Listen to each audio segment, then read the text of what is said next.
ಅಸ್ಸಲಾಮು ಅಲೈಕುಂ ವರಹಮತುಲ್ಲಾಹಿ ವಬರಕಾತುಹು. ಮಂಗಳೂರು ಸೋಲಾಪುರ ರಾಷ್ಟ್ರೀಯ ಹೆದ್ದಾರಿ 169. ಮಂಗಳೂರಿನಿಂದ ಸುಮಾರು 20 ಕಿಲೋಮೀಟರ್ ಕ್ರಮಿಸಿದಾಗ ಸಿಗುವ ಸುಂದರ ಊರು ಸೂರಲ್ಪಾಡಿ.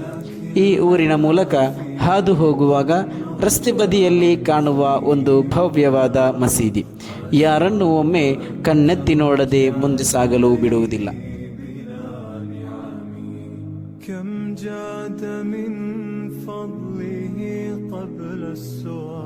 ಮಸೀದಿಯ ಪ್ರವೇಶ ದ್ವಾರವೇ ಅತ್ಯಂತ ಆಕರ್ಷಕ.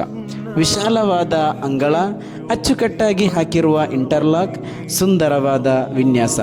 ಒಮ್ಮೆ ನೋಡಿದರೆ ಮತ್ತೊಮ್ಮೆ ನೋಡಬೇಕು ಎನ್ನಿಸುವಷ್ಟು ಮನಮೋಹಕವಾದ ಮಸೀದಿ.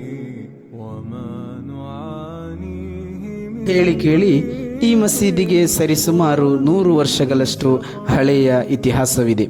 ಕೇವಲ ನಮಾಜ್ ನಿರ್ವಹಿಸುವ ಸ್ಥಳ ಮಾತ್ರವಲ್ಲ, ಧಾರ್ಮಿಕ ಮತ್ತು ಶೈಕ್ಷಣಿಕ ಚಟುವಟಿಕೆಗಳ ಪ್ರಮುಖ ಕೇಂದ್ರವೂ ಹೌದು.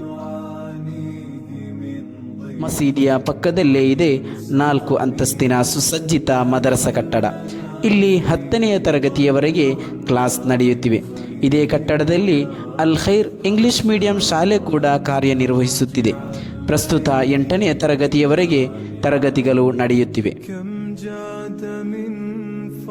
ಇದು ಕೇವಲ ಒಂದು ಶಾಲೆಯಲ್ಲ, ಇಸ್ಲಾಮಿಕ್ ಶಿಕ್ಷಣದ ಜೊತೆಗೆ ಆಧುನಿಕ ಶಿಕ್ಷಣವನ್ನು ನೀಡುವ ಒಂದು ಉತ್ತಮ ಶೈಕ್ಷಣಿಕ ಕೇಂದ್ರ.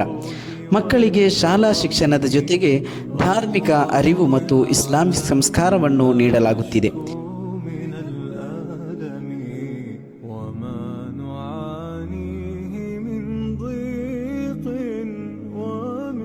ಕಳೆದ ಕೆಲವು ವರ್ಷಗಳಿಂದ ಇಲ್ಲಿ ದರ್ಸ್ ಕೂಡ ನಡೆಯುತ್ತಿದೆ.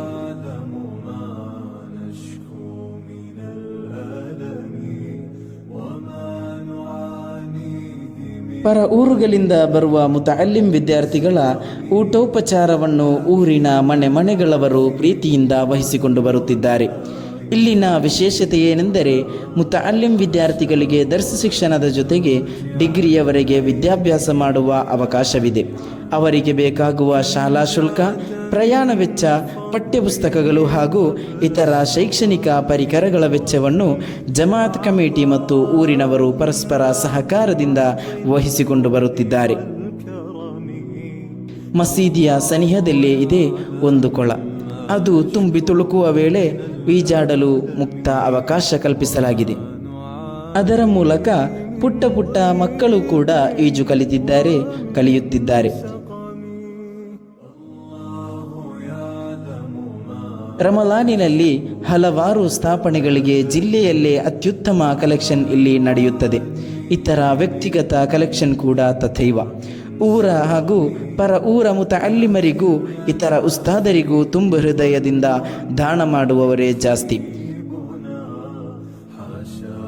ಇಲ್ಲಿ ಕಬರಸ್ಥಾನವನ್ನು ಅಚ್ಚುಕಟ್ಟಾಗಿ ಇಡಲಾಗಿದೆ. ಇನ್ನು ಯಾತ್ರಿಕ ಮಹಿಳೆಯರ ಅನುಕೂಲಕ್ಕಾಗಿ ನಮಾಜ್ ನಿರ್ವಹಿಸಲು ಸುಸಜ್ಜಿತವಾದ ಪ್ರತ್ಯೇಕ ನಮಾಜ್ ಕೊಠಡಿ ಕೂಡ ಇಲ್ಲಿ ಇದೆ. ದೂರದ ಪ್ರಯಾಣದಲ್ಲಿರುವ ಮಹಿಳೆಯರಿಗೆ ಇದು ಅತ್ಯಂತ ಅನುಕೂಲಕರವಾಗಿದೆ. ಒಟ್ಟಿನಲ್ಲಿ ಸೂರಲ್ಪಾಡಿ ಧಾರ್ಮಿಕ ಚೈತನ್ಯವನ್ನು ಹೊಂದಿರುವ ಊರು. 5 ಹೊತ್ತಿನ ನಮಾಜ್ಗಳಿಗೂ ಮಸೀದಿಯಲ್ಲಿ ಹೆಚ್ಚಿನ ಸಂಖ್ಯೆಯಲ್ಲಿ ಜನರು ಜಮಾಅತಿನೊಂದಿಗೆ ನಮಾಜ್ ನಿರ್ವಹಿಸುತ್ತಾರೆ. ಇದೀಗ ಸೂರಲ್ಪಾಡಿಯ ಹಿರಿಮೆಗೆ ಮತ್ತೊಂದು ಬೆಳ್ಳಿಯ ಗರಿ.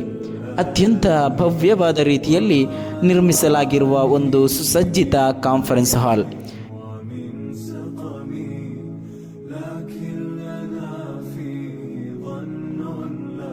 ಇದರ ಜೊತೆಗೆ ಇಲ್ಲಿ ಸೇವೆ ಸಲ್ಲಿಸುತ್ತಿರುವ 10 ಉಸ್ತಾದರು ಹಾಗೂ ಓರ್ವ ಪಠ್ಯೇತರ ಸಿಬ್ಬಂದಿಗಾಗಿ ಪ್ರತ್ಯೇಕವಾದ ಸುಸಜ್ಜಿತ ವಾಸಕೊಠಡಿಗಳ ವ್ಯವಸ್ಥೆ ಮಾಡಲಾಗಿದೆ.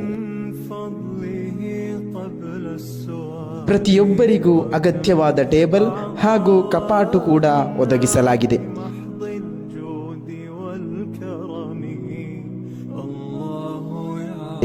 ಇಷ್ಟೇ ಅಲ್ಲ, ಮುತಅಲ್ಲಿಂ ವಿದ್ಯಾರ್ಥಿಗಳಿಗಾಗಿ ಪ್ರತ್ಯೇಕವಾದ ವಾಸದ ವ್ಯವಸ್ಥೆ, ಕಲಿಕೆಗೆ ಪ್ರತ್ಯೇಕವಾದ ವಿಶಾಲ ಹಾಲ್,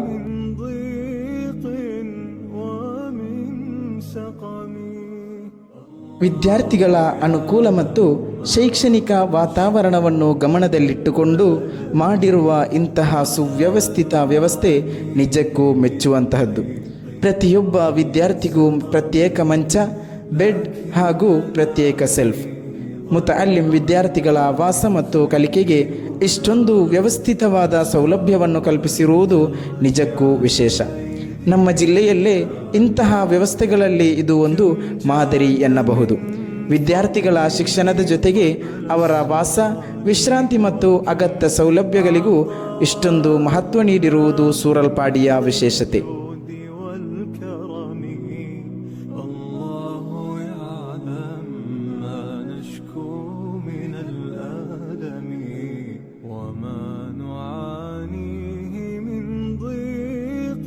ಅದೇ ಪ್ರಕಾರ ಎಲ್ಲ ಸೌಕರ್ಯವಿರುವ ವಿಶಾಲವಾದ ಭೋಜನ ಹಾಲ್ ಕೂಡ ನಿರ್ಮಿಸಲಾಗಿದೆ.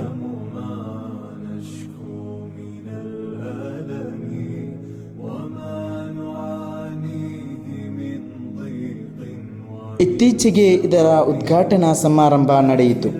ಸಮಸ್ತ ಮುಷಾವರಾ ಸದಸ್ಯರಾದ ಶೇಖುನಾ ಉಸ್ಮಾನುಲ್ ಫೈಜಿ ಉಸ್ತಾದ್ ಉದ್ಘಾಟಿಸಿದ ಸಮಾರಂಭದಲ್ಲಿ ಹಲವಾರು ರಾಜಕೀಯ, ಶೈಕ್ಷಣಿಕ ನಾಯಕರು ಭಾಗವಹಿಸಿದ್ದರು. ಇದು ಕೇವಲ ಒಂದು ಜಮಾತಿನ ಸಾಧನೆಯಲ್ಲ, ಎಲ್ಲ ಊರಿನವರಿಗೂ ಮಾದರಿಯಾಗುವಂತಹ ಒಂದು ಉತ್ತಮ ಪ್ರಯತ್ನ.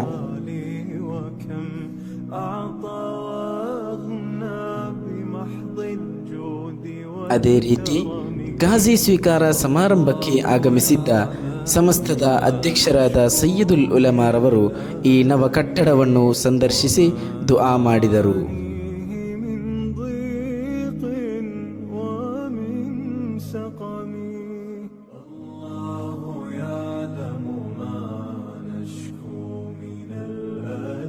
ಇಂತಹ ಒಂದು ಸುಂದರ ವ್ಯವಸ್ಥೆಯ ಹಿಂದೆ ಶ್ರಮಿಸುತ್ತಿರುವ ಜಮಾಅತ್ ಕಮಿಟಿಯವರಿಗೆ ಹಾಗೂ ಇದಕ್ಕೆ ಸಹಕಾರ ನೀಡುತ್ತಿರುವ ಊರಿನ ಬಂಧುಗಳಿಗೆ, ವಿದೇಶಗಳಲ್ಲಿ ದುಡಿಯುತ್ತಾ ತಮ್ಮ ಊರಿನ ಧಾರ್ಮಿಕ ಮತ್ತು ಶೈಕ್ಷಣಿಕ ಬೆಳವಣಿಗೆಗಾಗಿ ಸಹಾಯ ಮಾಡುತ್ತಿರುವ ಎಲ್ಲ ಬಂಧುಗಳಿಗೆ ಅಲ್ಲಾಹು ತಕ್ಕ ಪ್ರತಿಫಲ ನೀಡಲಿ. ಈ ಸೇವೆಯನ್ನು ಅಲ್ಲಾಹು ಸ್ವೀಕರಿಸಲಿ. ಅವರ ಸಂಪತ್ತು, ಆರೋಗ್ಯ ಮತ್ತು ಜೀವನದಲ್ಲಿ ಬರಕತ್ತು ನೀಡಲಿ ಮತ್ತು ಅವರು ಮಾಡಿದ ಎಲ್ಲ ಸತ್ಕಾರ್ಯಗಳನ್ನು ಪರಲೋಕದಲ್ಲಿ ಅವರಿಗೆ ಉಪಕಾರಿಯಾಗುವ ಸತ್ಕಾರ್ಯಗಳ ಸಾಲಿಗೆ ಸೇರಿಸಲಿ. ಆಮೀನ್ ಯಾ ರಬ್ಬಲ್ ಆಲಮೀನ್.